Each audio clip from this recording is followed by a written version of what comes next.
Hi everyone, Chingir here, and in today's video I want to address one of the most frequently asked questions. What is more important, soft skills or hard skills? Now, let's get it straight, right? Like, hard skills, you need them. In order to do the job, you need to have technical skills, right? But so-called soft skills, I don't call them soft, I call them foundational skills. And why they are foundational? Because they are what makes the difference between an average candidate and the top 1% talent, right?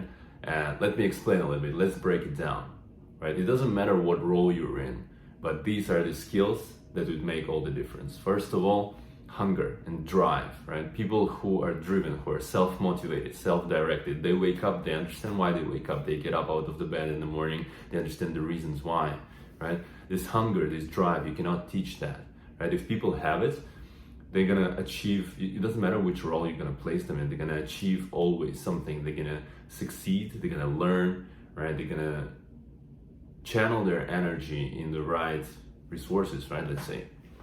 What does that mean, right? And this is what we call achiever pattern.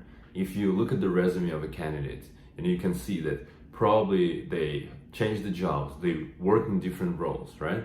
But they always achieve something, and that kind of achiever pattern is something you need to be able to display, right, on your resume. Hunger, drive, that's number one. Second one, communication skills. Probably like out of the so-called soft skills, that would be number one. Not a soft skill, but communication is the single one determining factor in your career, because that's basically your ceiling. If you're a poor communicator, you do not, first of all, getting the job, right? You do not get the opportunity. You do not get the opportunity once you're in the company, right? You do not get opportunities too. You do not get opportunities, you don't make an impact. You don't make an impact, you don't build your reputation. You don't build your reputation, you don't get the opportunities that stem out of that reputation. So that's important to understand, right? This is why communication skills is number one skill that you need to work on, right? And I guess partially this is the reason why I'm here. Like, I want to be a better speaker, and I want to, I guess, develop my public speaking skills, right?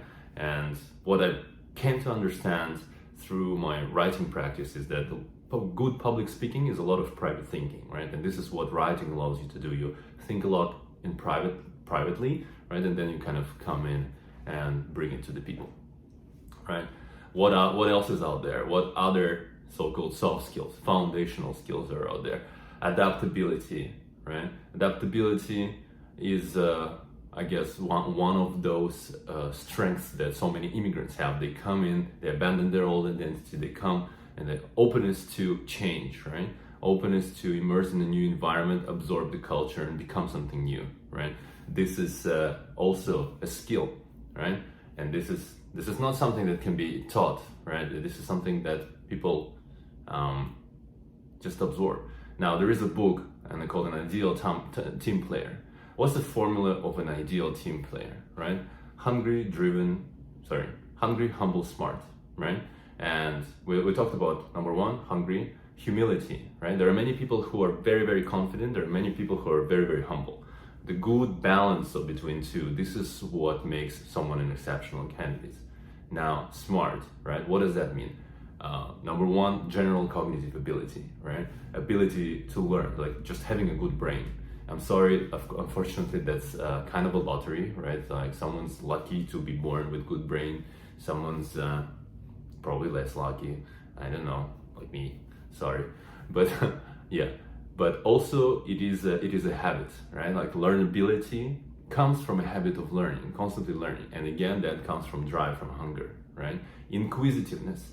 We are all born as children inquisitive. We are curious by nature. We want to learn. And then some people, they lose it along the way, but some people don't. Some people take it and they nurture it. They become just stronger and stronger and stronger, right? So all of these qualities, forget about soft skills, foundational skills. Build your foundation and you're going to succeed in every role, right? Yes, you need technical skills. You can't learn technical skills if you are not hungry, if you're not inquisitive, right? You cannot communicate your technical skills if your communication skill is low, right? To get the job, you need to be able to articulate what have you done in the past, right? So focus on that. Technical skills also important, right? Both are important. but find a balance. I hope that helps you to understand better the way talent people and hiring teams would look at it. And I wish you all the best in the next interview. Good luck.